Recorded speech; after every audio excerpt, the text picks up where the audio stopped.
RCF Charente. Le sens de l'éco. Une formation à l'économie, à la lumière des valeurs sociales chrétiennes, proposée par Philippe Senot, professeur agrégé d'économie, et Jean-Louis Ney, journaliste.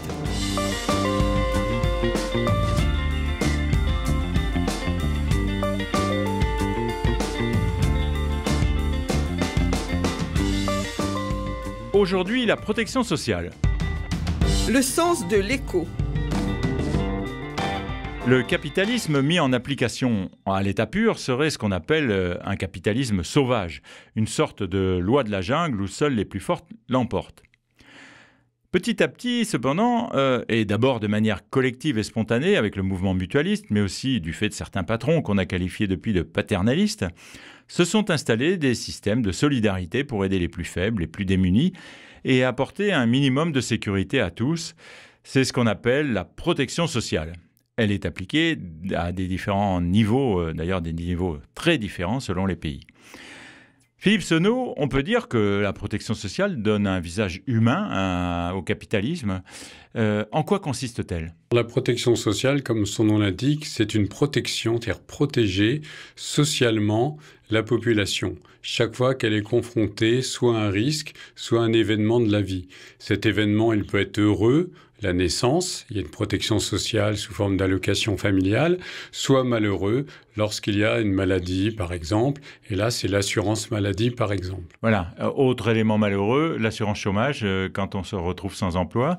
Alors, cette protection sociale, elle est organisée de quelle façon en France ? Alors, la France a choisi un système assurantiel dominant, même si c'est en train de changer avec un système mixte. Ça veut dire qu'au début du siècle, du XXe siècle, il y avait le choix entre les systèmes complètement libéraux qu'ont choisi plutôt les Américains rapidement, c'est-à-dire chacun s'assure pour son avenir, et s'il arrive quelque chose, c'est l'assurance privée qui va combler la difficulté, soit le système appelé bismarckien, parce que c'est le chancelier Bismarck qui a inventé ça en Allemagne, qui repose essentiellement sur le travail, à base d'une cotisation de ceux qui travaillent dans une caisse, cotisation des employeurs et des salariés pour pouvoir intervenir lorsqu'il y a un événement.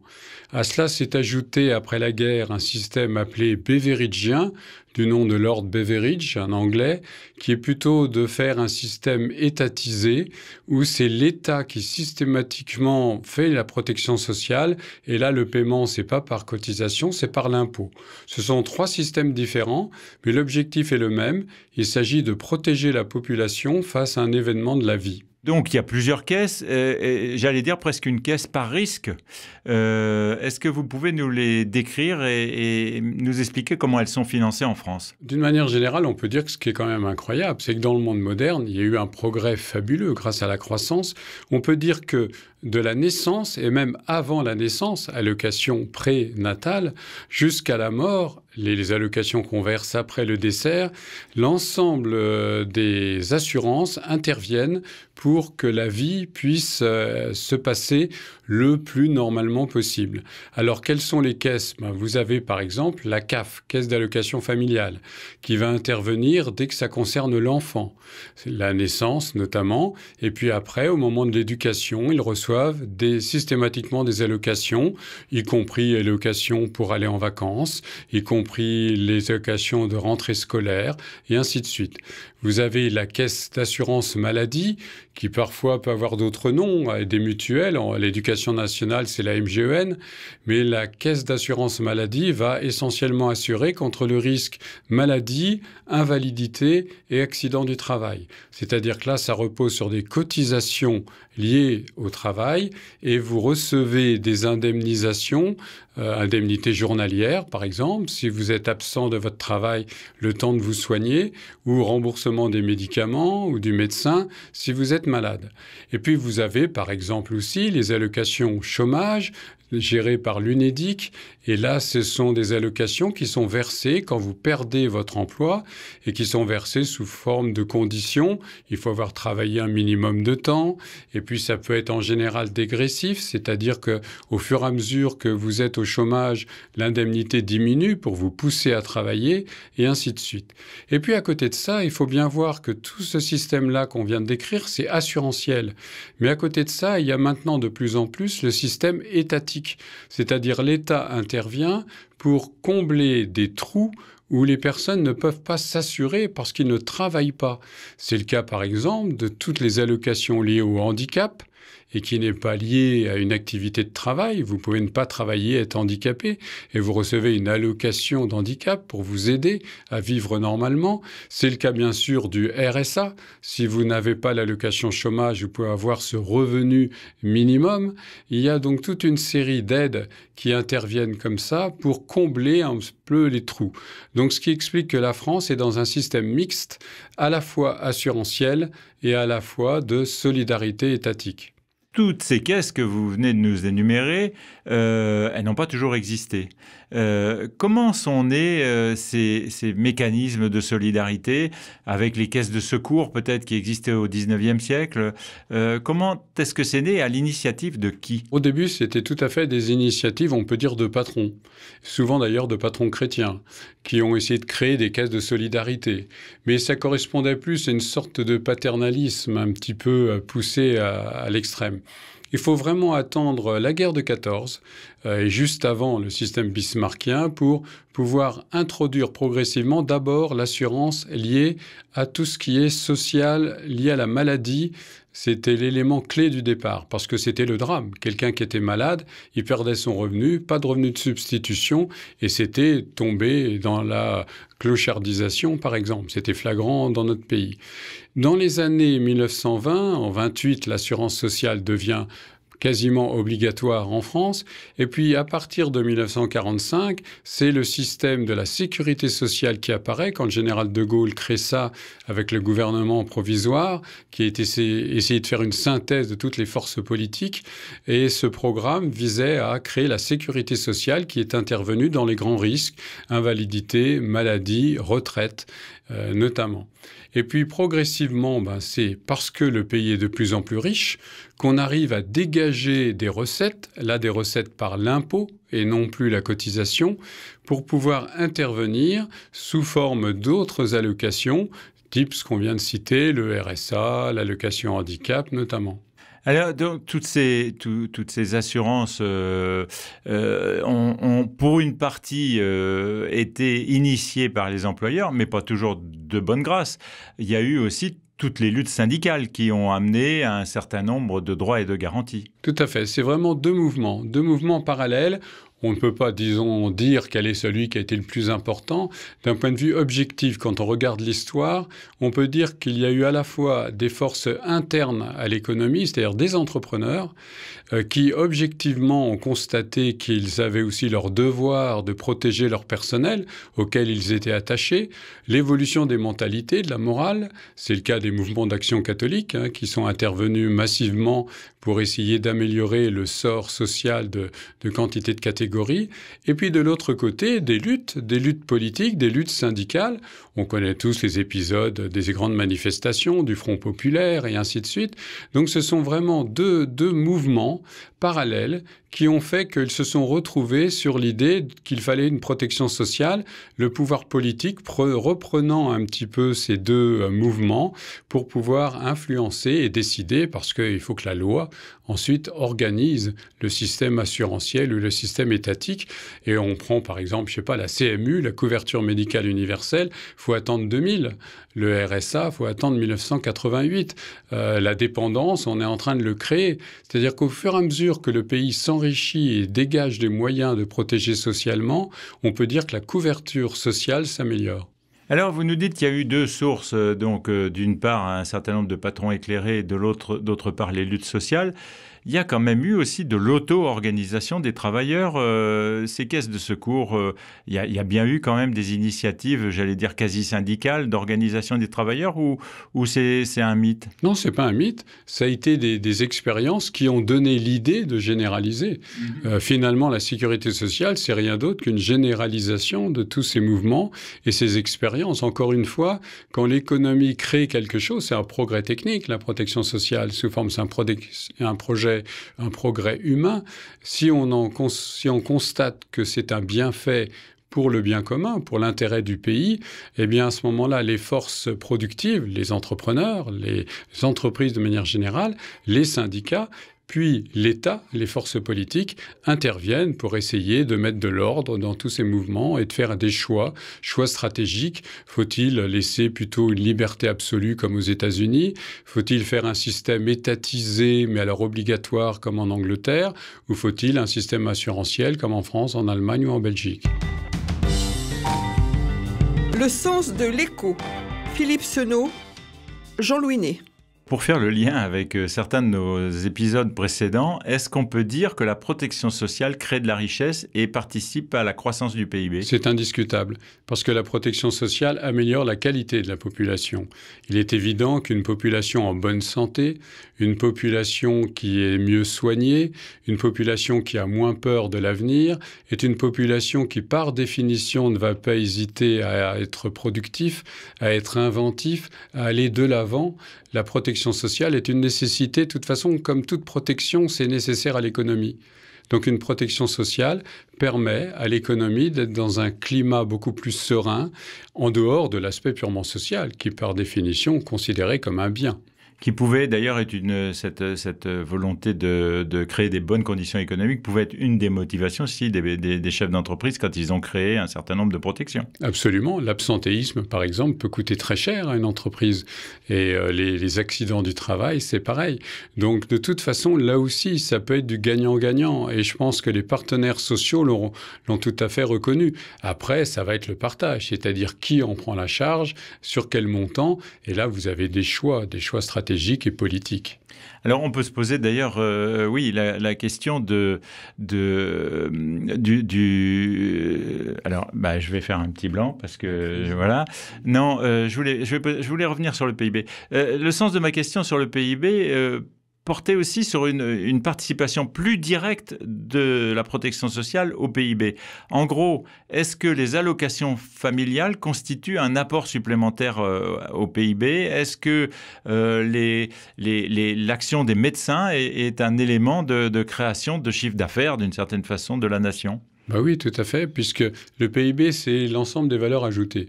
Donc, à partir du moment où il y a un médecin qui fait de la valeur ajoutée, ça augmente le PIB.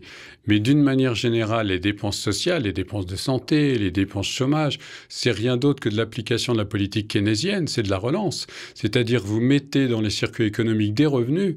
Qui dit revenus, dit consommation. Qui dit consommation, dit production.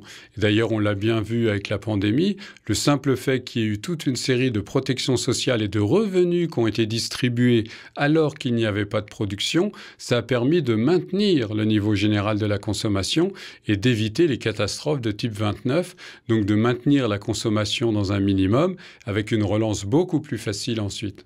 Ça paraît normal maintenant, mais ça n'a pas toujours été évident, notamment pour les indépendants avant que ça ne devienne effectivement obligatoire. Pourquoi? Il y a eu des résistances d'ailleurs au moment où ça a été instauré, le régime d'assurance obligatoire. Pourquoi faut-il que l'assurance soit obligatoire? Parce qu'on reconnaît, c'est le cas, vous parlez de ceux qui sont en système libéral, c'est qu'ils pensaient avoir à se débrouiller. C'est-à-dire, eux, d'un point de vue fonctionnement économique, ils sont proches du système américain. Je me débrouille. Si je réussis, c'est pour moi. Si je rate, c'est de ma faute. Donc, on avait cette mentalité générale. Mais on a bien vu qu'il y a une évolution, de toute façon, sociologique globale. Je crois que l'ensemble de la population a besoin d'une certaine sécurité qui est normal, qui est simplement une comparaison après entre les différentes catégories, et tout le monde réclame, c'est quelque chose de juste. On le voit par exemple avec les agriculteurs qui ont vraiment des toutes petites retraites, avec des conjoints, les femmes d'agriculteurs et les femmes de commerçants qui n'ont jamais cotisé, alors qu'elles ont travaillé toute l'année à côté de leur mari. Donc il y avait des inégalités de fait qui étaient dues simplement à des statuts qui étaient un petit peu différents et qui n'étaient pas cohérents par rapport à la justice sociale. Donc là aussi, l'État est intervenu avec des lois pour essayer de combler ces différences, assurer un minimum, améliorer la retraite des conjoints en agriculture et autres. Mais on voit bien qu'il y a encore beaucoup de choses à combler. Et d'un point de vue objectif, ce sont des personnes qui ont travaillé, beaucoup travaillé, mais qui n'ont pas cotisé parce qu'il n'y avait rien d'organisé. Et à la fin de leur vie ou en cas de grosses difficultés, ils en souffrent. Alors, ce que vous dites est vrai aussi d'ailleurs pour les conjoints de commerçants, d'artisans, etc. Mais ça pose d'une certaine façon une question qu'on a déjà abordée, qui est celle de la gratuité. Parce que, effectivement, on se plaint quand on a des petites retraites agricoles, mais l'agriculteur en activité, il va râler quand on va vouloir augmenter ses cotisations. Donc, ça pose la question d'une certaine façon de la légitimité de cette protection sociale. Qu'est-ce qui la rend légitime ? Alors, ce qui la rend légitime, c'est son objectif. Protéger dans le but d'abord du bien commun, de l'intérêt humain, c'est la première raison.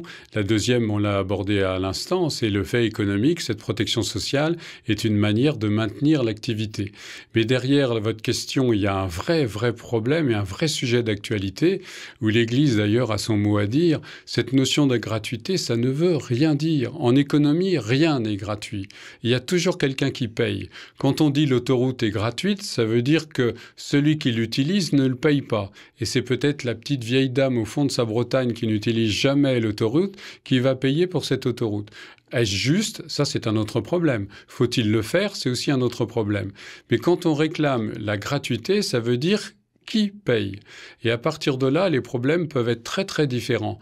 Moi, par exemple, je fais partie de ceux qui pensent que le tiers payant ou la notion systématiquement de ne pas donner le coût lorsqu'on subit une opération, simplement une information, c'est une erreur. On devrait donner le coût que c'est pour la société afin que l'on comprenne après beaucoup plus facilement pourquoi on est soumis à l'impôt, pourquoi c'est un devoir de payer l'impôt et ne pas essayer de s'y soustraire. Pourquoi est-ce normal de ne pas gâcher l'argent, de ne pas tricher sur le RSA ? Parce que rien n'est gratuit, c'est quelqu'un qui paye. Le fait de donner le prix, par exemple, d'une opération, est-ce que ça ne risquerait pas de pousser certains esprits particulièrement altruistes à ne pas se soigner ? Honnêtement, je ne pense pas, surtout si on le donne après, surtout si on rappelle que c'est « mais vous avez un droit ». Vous avez cotisé, vous ouvrez un droit. À partir de ce moment-là, votre droit, il est légitime. Mais sachez que ça coûte à la collectivité tel coût.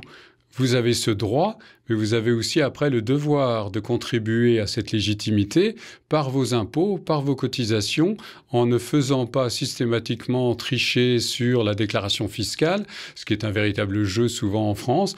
Là, l'Église rappelle que, par exemple, payer son impôt, c'est quelque chose qu'il faut faire. Donc oui, d'une certaine façon, ça vise à montrer, enfin la proposition que vous faites visera à montrer que la cotisation et l'impôt est un bon investissement, si on a un raisonnement économique. C'est un investissement. Alors maintenant, on peut se poser la question de l'efficacité de la protection sociale, parce que malgré le RSA, malgré l'assurance chômage, malgré tous les dispositifs qui ont été mis en place, il y a encore d'énormes trous de pauvreté et comment on appelle ça, de trappes de pauvreté. Comment ça se fait avec tout l'argent qu'on met dans ce système ? C'est-à-dire qu'au fur et à mesure qu'on améliore la protection sociale, on découvre progressivement, il y a des personnes qui restent à la marge. L'exemple actuellement, c'est par exemple sur les jeunes. On se rend compte qu'il y a un manque. C'est le problème de la dépendance. On voit qu'il y a quelque chose qui n'a pas été encore abordé et qui est réfléchi. Alors c'est vrai que la protection sociale a une triple crise actuelle. Crise de légitimité. Certains estiment que c'est pas normal, on aide trop, on assiste trop beaucoup de personnes, ça coûte trop cher, chacun doit être beaucoup plus responsable de lui-même.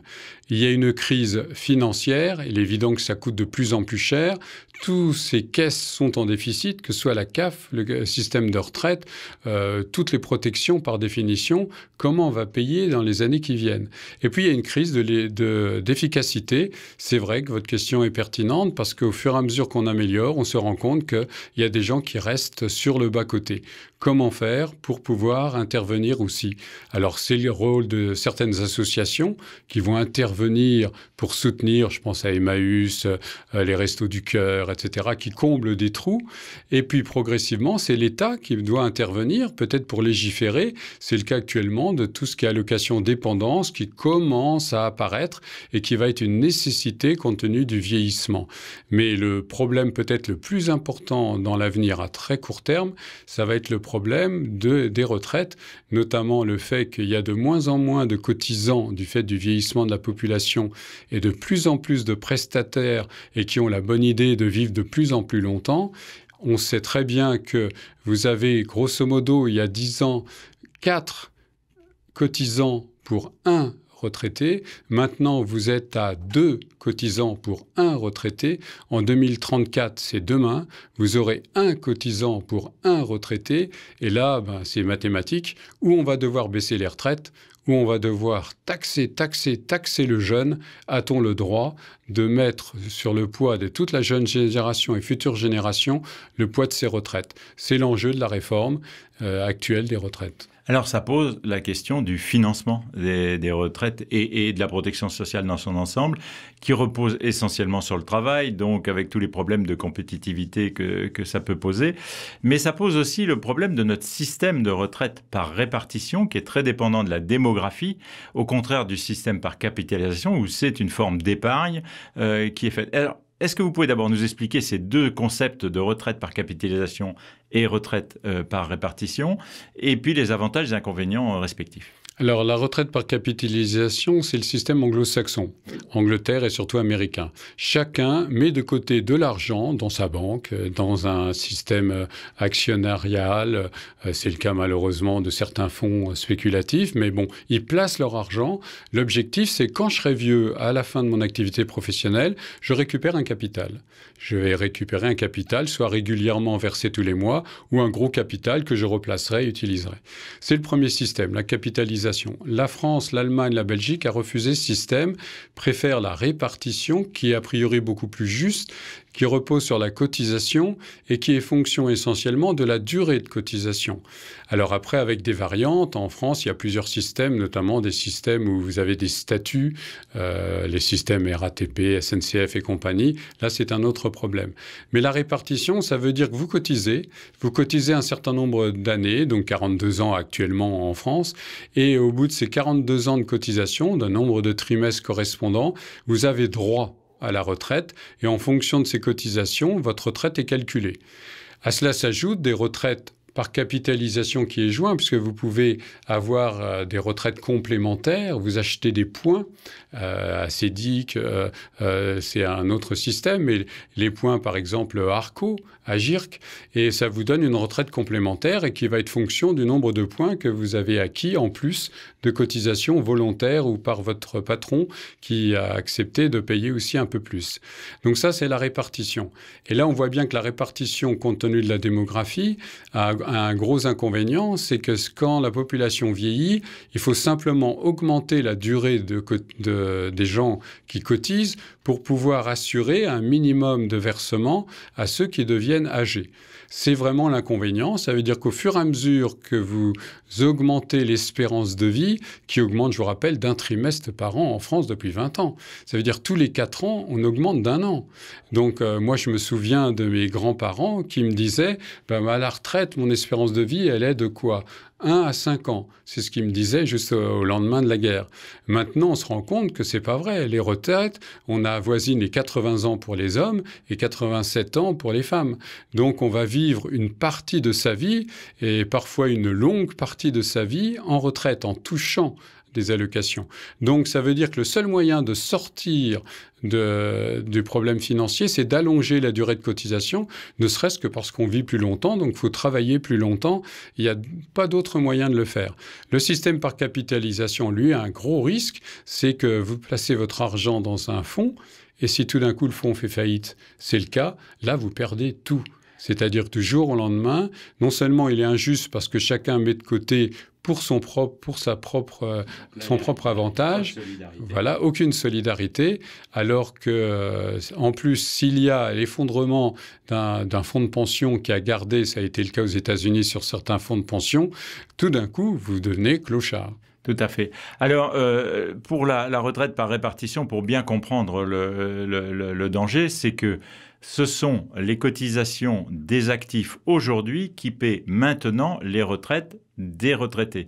Et donc, il n'y a pas d'avance d'une certaine façon. C'est les actifs qui payent pour les retraités. Et donc, dès lors qu'il y a un déséquilibre démographique, évidemment, s'il n'y a pas assez d'actifs pour payer les retraités, là arrive le problème. Ce qui démontre, avec les faiblesses que vous venez de dénoncer du système par capitalisation, qu'il n'y a pas de système parfait. D'autant plus que la démographie, attention, résonne dans le temps.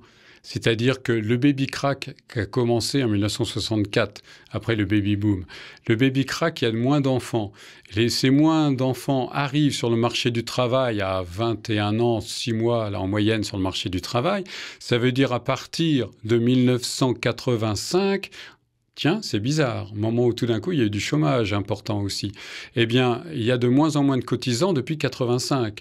Et les derniers du baby crack, c'est actuellement, c'est-à-dire l'année 2021. On sait qu'il y a eu une baisse de la démographie. On va en trouver les conséquences. Ceux-là vont arriver sur le marché du travail, les derniers du baby crack en 2021, plus 21 et 3 mois si on garde la moyenne, ça veut dire en 2042 et des poussières. Donc on sait très bien que jusqu'en 2042, ça on le sait avec certitude, c'est la seule science économique qui est exacte, la démographie, puisqu'elle repose sur des faits passés qui sont présents. Donc on sait jusqu'en 2042, vous n'aurez de moins en moins de cotisations. À l'inverse, le baby-boom va durer de 44 à 1964, donc les baby-booms vont devenir des papy-booms. À partir de quand 44 plus 60, si on prend la retraite à 60 ans comme point grosso modo de départ, ça veut dire 74, tiens, au moment du choc pétrolier. Et les derniers du baby-boom, c'est 1964 plus 60, c'est-à-dire 2004. Donc, à partir de 2004, vous avez une arrivée massive, de plus en plus forte des baby-boomers. On arrive tout près de la fin de cet épisode et je voudrais qu'on prenne un petit peu de recul et qu'on se pose la question de quelle est la différence entre la protection sociale et l'assistanat que beaucoup dénoncent et quel est le regard de l'Église sur ces deux notions de protection sociale et d'assistanat. Question essentielle, où là l'Église est très claire. L'Église est pour la protection sociale, pour la défense des plus faibles, pour la défense des plus fragiles. Et ça, elle se mouille, elle n'hésite pas dans des associations et en le déclarant. Par contre, l'assistanat, c'est mauvais. C'est-à-dire que les personnes ont le droit de travailler, mais aussi le devoir de travailler. C'est dans l'enseignement économique et social de l'Église. Et surtout, l'assistanat, ça diminue l'être humain. Il dépend de celui qui donne de l'aide. Il n'est pas debout. L'Église aime les êtres humains qui sont debout, qui se réalisent, qui ont un projet personnel. Il faut donc les mettre en marche, les mettre systématiquement donc face à la réalité pour qu'ils puissent s'épanouir. Donc lorsqu'il est au chômage, il faut l'aider, mais il faut l'aider à retrouver du travail. Lorsqu'il a tout d'un coup une maladie, il faut l'aider, mais dès qu'on peut, c'est pour qu'il puisse réapprendre une activité, quitte à ce soit une activité différente s'il est vraiment diminué, mais il faut de toute façon le remettre debout. Et là, c'est l'expérience vraiment, pour moi, fabuleuse, par exemple, de l'abbé Pierre, qui systématiquement accueille toute personne en difficulté sans rien leur demander sur leur passé, si ce n'est leur prénom, mais qui, dès le lendemain, les met en activité, parce que c'est comme ça qu'ils se réalisent en disant « si, il faut être actif, actif de ta vie, actif de la vie des autres ». Eh bien, c'est sur ce bel enseignement de l'abbé Pierre que se termine cette première saison du Sens de l'écho. On se retrouvera peut-être pour une deuxième saison. À bientôt.